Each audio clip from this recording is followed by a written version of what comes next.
Hi friends, welcome to Dileep blogs. ఈరోజు మా ఇంట్లో సండే స్పెషల్ వచ్చేసరికి bagara rice with prawns curry. So నాకైతే ఈ bagara rice and prawns curry చాలా అంటే చాలా ఇంట్రెస్టింగ్గా తింటాను నేను. సో ముందుగా మనం ప్రాన్స్ కర్రీ ఎలా ప్రిపేర్ చేయాలో చూసేద్దాం. సో ఈ కర్రీకి కావాల్సిన ఇంగ్రీడియంట్స్ వచ్చేసరికి ప్రాన్స్ శుభ్రం చేసి పెట్టుకున్నవి, salt, 1 cup of onion and పచ్చిమిర్చి and 1 cup of tomato puree, అల్లం వెల్లుల్లి పేస్ట్, పసుపు, కర్రీకి సరిపడా కారం అండ్ కొత్తిమీర, కొంచెంగా గరం మసాలా తీసేసుకోవాలి. సో ముందుగా ఫ్లేమ్ ఆన్ చేసుకొని సో ఈ కర్రీకి సరిపడా ప్యాన్ పెట్టుకొని ప్యాన్ హీట్ అయిన తర్వాత ఆయిల్ వేసేసుకోవాలి. నాన్ వెజ్ కర్రీస్లోకి ఆయిల్ కొంచెం ఎక్కువగా వేసుకుంటేనే మనకి నీచు వాసన రాదు.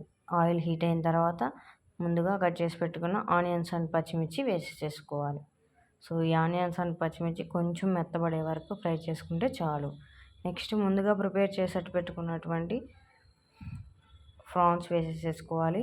చక్కగా ఈ ప్రాన్స్లో ఉప్పు, పసుపు వేసేసుకుంటే సో ఒకసారి కలిపేసేసుకుంటే నెక్స్ట్ మనం ఈ ప్రాన్స్లో నుంచి వాటర్ వస్తాయండి.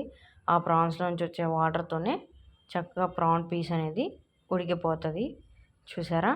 నెక్స్ట్ ఇలా చక్కగా వాటర్ పైకి వచ్చేసేసి వాటర్ సపరేట్ అయ్యి ఆయిల్ అయితే పైకి తేలింది. సో ఈ స్టేజ్లో మనం ముందుగా ప్రిపేర్ చేసేటువంటి టమాటో ప్యూరీ వేసుకొని కూడా చక్కగా ఒకసారి కలిపేసేసుకోవాలి. సో టమాటో ప్యూరీ కూడా చక్కగా మగ్గిపోయి ఆయిల్ సపరేట్ అయిందండి. ఈ స్టేజ్లో మనం 2 స్పూన్స్ ఆఫ్ అల్లం వెల్లుల్లి పేస్ట్ వేసుకోవాలి. సో అల్లం వెల్లుల్లి పేస్ట్ కూడా పచ్చివాసన పోయేంత వరకు మనం ఫ్రై చేసుకోవాలి. సో అల్లం వెల్లుల్లి పేస్ట్ ఫ్రై అయిన తర్వాత కర్రీకి సరిపడా మనం కారం వేసేసుకోవాలి. సో నేనైతే ఈ ప్రాన్ కర్రీలోకి మేము కొంచెం ఘాటు ఎక్కువ తింటాం కాబట్టి కొంచెం కారం ఎక్కువగానే వేసుకున్నానండి. మీ కన్సిస్టెన్సీని బట్టి మీరు వేసుకోండి. సో ఇలా చక్కగా కలిపేసేసుకొని మనం మూత పెట్టేసేసుకోవాలి.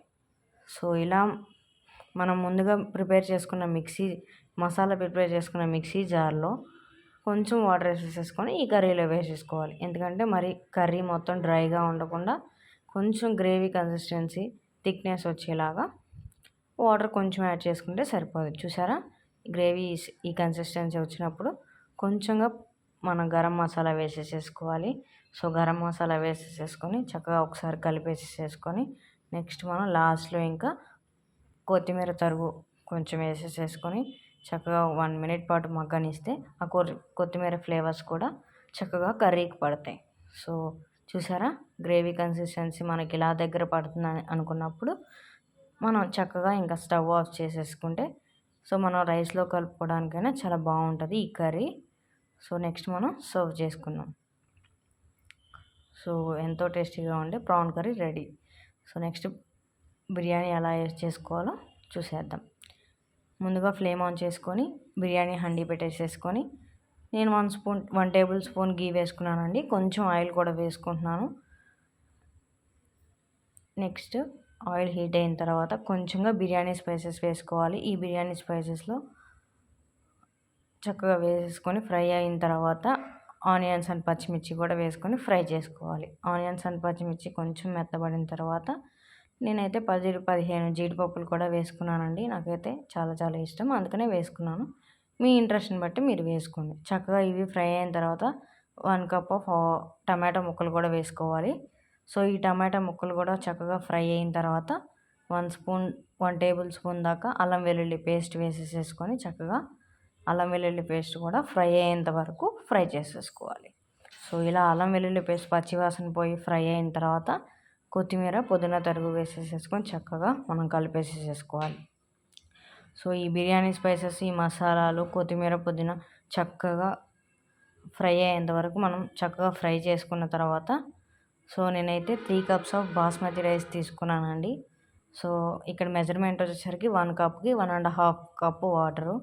సో నేనైతే 3 కప్స్ తీసుకున్నాను కాబట్టి నాకు 4.5 కప్స్ వాటర్ అయితే పట్టింది. సో మీరు తీసుకునే క్వాంటిటీని బట్టి మెజర్మెంట్స్ కరెక్ట్గా వేసుకోండి. లేకపోతే మనకి రైస్ కరెక్ట్ టెక్స్చర్లో రాదు. సో దాన్ని బట్టి మీరు తీసుకున్న క్వాంటిటీని బట్టి మీరు వేసుకోండి. మెజర్మెంట్ అయితే 1 కప్కి 1.5 కప్ వాటర్ తీసుకోవాలి. నెక్స్ట్ ఈ వాటర్ పోసేసుకున్న తర్వాత నేను చక్కగా మసాలా అంతా కలుపుకొని నెక్స్ట్ కొంచెం ఉప్పు వేసేసుకొని హై ఫ్లేమ్ మీద 5 మినిట్స్ పాటు చక్కగా వాటర్ని బాయిల్ అవ్వనివ్వాలి.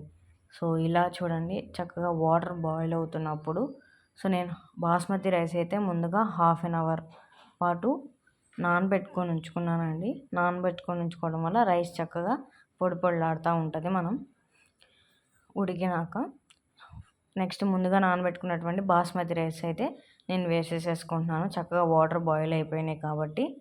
సో చూడండి, ఇలా వేసేసుకున్న తర్వాత మనం ముందే ఒక్కసారి కలుపుకుంటే చాలండి. నెక్స్ట్ తర్వాత ఎక్కువ టైమ్స్ రైస్ అనేది కలపకూడదు. రైస్ అనేది విరిగిపోతాయి. చూసారా? నెక్స్ట్ 5 మినిట్స్ హై ఫ్లేమ్ మీద ఉడికిన తర్వాత ఈ టెక్స్చర్ ఇలా ఉంది. చక్కగా నేను ఇంకా 10 మినిట్స్ లో ఫ్లేమ్లో కూడా చక్కగా రైస్ ఉడికేలా చూడాలి.